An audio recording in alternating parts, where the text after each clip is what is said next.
The house had begun to feel like a place that exhaled silence. Every step echoed against polished floors that no one ever danced on, every clock ticked as if counting down to something that never arrived. Maya had grown used to it, the dull rhythm of days where conversation was replaced by polite nods and dinners were eaten under the hum of fluorescent light. Daniel called from airports, from hotel rooms, from board meetings. He said he missed her, that things would settle soon. She had stopped believing in soon. She had once filled the empty spaces with music, then with chores, and finally with nothing. The house looked perfect, like the picture he wanted it to be, but she could feel the walls judging her for maintaining an illusion. When she heard Ethan was coming back from university to stay for a while, she felt a small ripple she didn't dare name.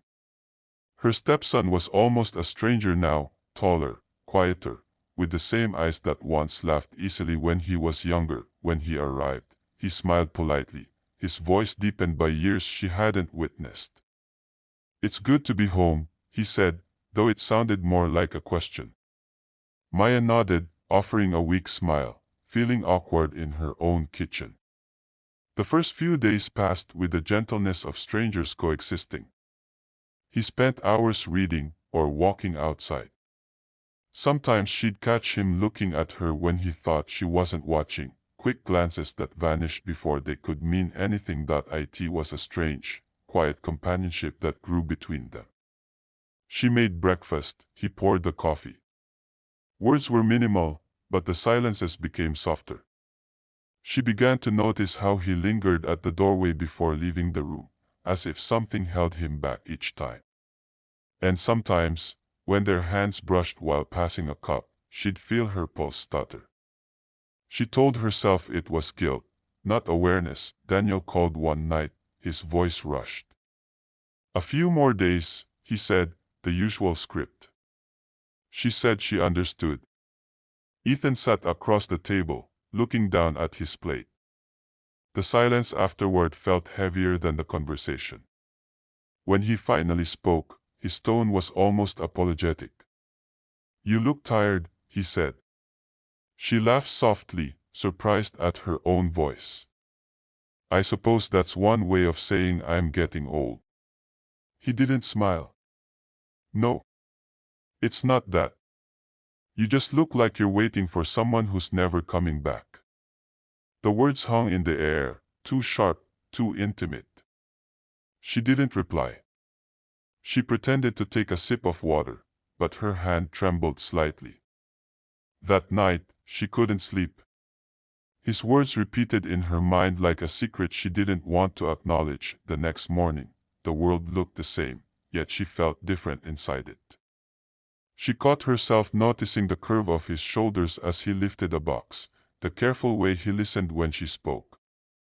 These were harmless details, ordinary observations, and yet they lingered too long. Every sound, the kettle, the footsteps, the faint rustle of pages, seemed louder when he was near. She began staying up later, claiming she couldn't sleep. He'd often pass through the living room, nodding goodnight. Sometimes they'd end up talking, short exchanges that stretched until the clock struck midnight. She learned he didn't like the city, that he felt misplaced, that his friends didn't really understand him. She listened too closely. The more he spoke, the more she realized how much she had stopped listening to anyone years ago. The rain started one evening, slow and soft at first. She sat near the window, watching it blur the garden lights. He came into the room quietly, sat a few feet away, the distance polite but fragile. "I used to like nights like this," he said, his voice low. "When I was little, it made me feel safe." "It still does," she replied without thinking. That he looked at her, and she felt something inside her shift, an ache that had been waiting for a face to attach itself to. For the first time, she saw not her husband's son, but a man carrying his own loneliness, mirroring hers. She turned away quickly, heart beating faster than reason. The rest of the evening passed in silence. He left the room, and she sat there long after, the rain becoming her only witness. When she finally walked to her bedroom, she paused outside his door for no reason at all, then kept moving, disgusted at her own hesitation. In bed, she lay awake, listening to the house creak, the clock tick, the storm die out. Every sound carried weight now. She closed her eyes, trying to silence her thoughts, but Ethan's voice echoed again, soft, truthful, impossible to ignore. You look like you're waiting for someone who's never coming back. It wasn't Daniel she thought of. It was herself. The woman she used to be before silence became her only companion. And somewhere in the stillness, she realized that the house wasn't the only thing breathing quietly in the dark. Something inside her was, too, something she thought had long died, waiting now, for what it dared not want.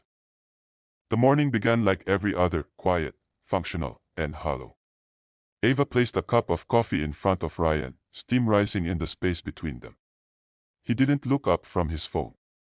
His thumb moved across the screen, face dimly lit by the cold blue light. She wanted to say something about the meeting last night, the dinner she had waited to share, but the words collapsed somewhere inside her. It wasn't anger she felt anymore, it was the slow ache of being unnecessary. He took a sip, nodded absently, and stood. Another day, another silent departure. The sound of the door closing had become the rhythm of her mornings. She stared at the untouched second cup of coffee, hers, and wondered when warmth had turned into habit. She washed the dishes carefully, as if precision could fill the quiet. The walls didn't echo, they absorbed. By noon she had scrolled through messages, watched the same show twice, and realized she hadn't spoken a single word since Ryan left. Silence, she thought, had a way of making you forget your own tone. It was late afternoon when Daniel dropped by. He carried a folder, smiled politely, and asked if Ryan was home. Ava shook her head, almost apologetically, though she didn't owe anyone an apology for her husband's absence. Daniel said he could leave the papers, but she offered coffee instead. It was automatic, polite, yet a small part of her wanted him to stay, to fill the space with something living. He agreed, taking the seat across from her that Ryan rarely used anymore. Their conversation began with work, moved to travel, then to weather, unimportant words that somehow mattered because they existed at all. He asked about her writing, something she hadn't mentioned in months. She blinked, surprised he remembered. She told him she used to write stories but stopped when life got too predictable. He said predictability was what kills imagination, not time. She laughed, not because it was funny but because it had been a while since anyone said something that reached her. When he left, the air felt altered. She noticed the imprint of the mug on the table, the faint scent of his cologne that lingered after the door closed. It was nothing, she told herself. A conversation, a courtesy. But she caught herself thinking of how he listened, how he looked at her not as someone's wife but as a person who still existed. That realization scared her more than it pleased her. Evening returned with Ryan's voice echoing through a phone call before he walked through the door. He spoke of deadlines, meetings, tired partners. He didn't notice the coffee she reheated for him, the small effort she made to appear involved. She nodded at the right times, smiled where it was expected. He never looked up long enough to notice her eyes didn't match her mouth. When he went to shower, she scrolled through old messages on her phone, pausing on one from Daniel, weeks old, a casual, "Hope you're both doing well." She almost replied, then stopped, days folded into each other. Ryan's late nights became normal, his voice a background hum she learned to live without. Sometimes Daniel came by with paperwork or updates. He never stayed long, but those brief visits punctured the monotony. He asked about her garden, her favorite books, her family. Simple things, yet his attention made her feel briefly real. She started anticipating his knocks more than Ryan's key turning in the lock. That truth sank deep, quietly dangerous. One afternoon, Ryan called to say he'd be traveling for 2 days. She said okay, too calmly. The house was too large for one person, too silent for thought. She cleaned, cooked, tried reading, then stopped midway through every task. Her mind wandered, uninvited, to Daniel's voice. She remembered his tone, steady, warm, free of distraction. She wondered if loneliness had a sound. If so, it might be her own breathing in the dark. The next morning, she received a message, Daniel asking if he could drop some documents. Her heart reacted before her mind did. She typed back, "Sure, anytime." The words looked harmless on the screen, but she reread them 3 times before sending.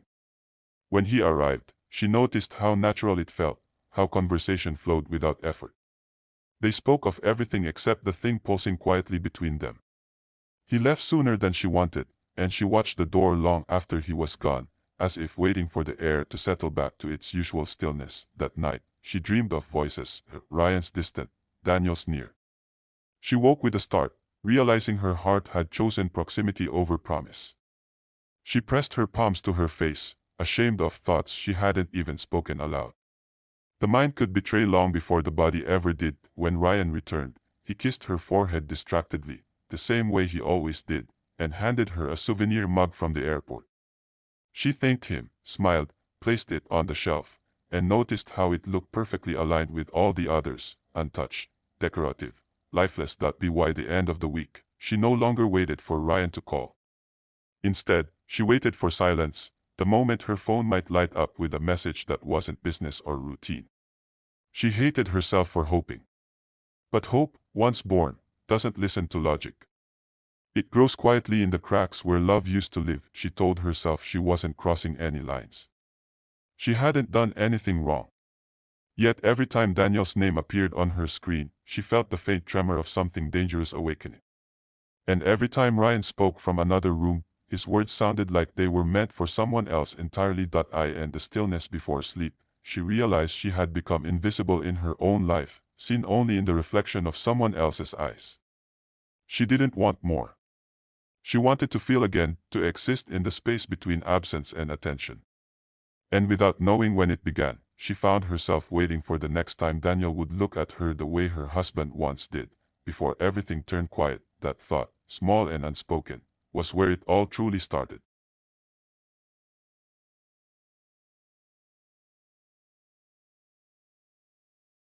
Morning light crept into the house, pale and quiet, but the silence was heavier than before. Maya moved carefully through the kitchen, her hands going through the motions of setting things in order, yet every sound, the scrape of a chair, the clink of porcelain, felt amplified by the memory of what had already been done. She tried to convince herself that routine could erase the mark of last night, but the truth lingered in every corner of the room. Ethan entered without hesitation, his presence no longer the casual intrusion it once was. There was a steadiness in his step, a certainty that came from crossing the line they had both sworn not to cross. His voice carried no regret. "You haven't said a word since." She turned sharply, her eyes narrowing though her voice betrayed exhaustion. "What do you want me to say? That it didn't happen? That we can go back to pretending?" "I don't want you to pretend," he replied, calm, unwavering. "I want you to admit that you wanted it as much as I did." Her throat tightened, the words caught there, unspoken but undeniable. She busied herself with the dishes, scrubbing harder than necessary, as if the motion could erase guilt. "It was a mistake." He stepped closer, his tone firm but not loud. "Then why didn't you stop me?" Her hand froze mid-scrub, water running over her skin, soaking into her sleeve. She didn't answer immediately, because the truth was unbearable. When she finally spoke, her voice was low, almost breaking. "Because for the first time in a long time, I felt alive." "But that doesn't make it right." "It makes it real," he countered. "It makes it ours." She shut off the water abruptly, the silence between them sharpened by the click of the tap. "No, Ethan. It makes it dangerous. It makes it impossible." But he didn't retreat. "You keep calling it impossible, but it already happened. You can't erase it, no matter how hard you try. You let me in." Her breath shuddered as she leaned against the counter, her strength faltering. "Do you understand what would happen if anyone found out?" "If he found out?" "I don't care about him," Ethan said quickly, almost fiercely. "He doesn't see you. He doesn't give you what you need. I do. That should be enough." "It isn't about enough," she snapped suddenly, the force of her voice startling even herself. "This is about loyalty, about betrayal, about destroying everything that holds this house together. You think it's only about us, but it isn't." It never will be. He fell silent, but the silence was not surrender. His eyes still burned with the same conviction, the same desire. You can call it betrayal, he said finally, his tone quieter but no less intense. But what we shared wasn't a lie. Lies are what happen when you tell yourself you're happy when you're not. Her heart pounded, torn between the ache of truth and the weight of guilt. She whispered, almost pleading, we have to stop this before it destroys us both. And if stopping is what destroys us, he asked, his voice softer now, a trace of desperation breaking through. If going back to silence is worse than the risk. She turned away, unable to face him. Her hands pressed against the counter, gripping so tightly her knuckles whitened. She thought of Daniel, of the years spent waiting for affection that never returned, of empty nights and hollow mornings. Then she thought of Ethan's hand in hers, the way he had said I see you, and the contrast was unbearable. Her voice trembled as she spoke. I don't know how to live with what we've done. You live with it by admitting it's the truth, he replied instantly. You live with it by not pretending anymore. The air between them felt suffocating, thick with everything they had said and everything they had done. She finally turned, her face pale but her eyes burning with something she could no longer hide. If we continue, there's no going back.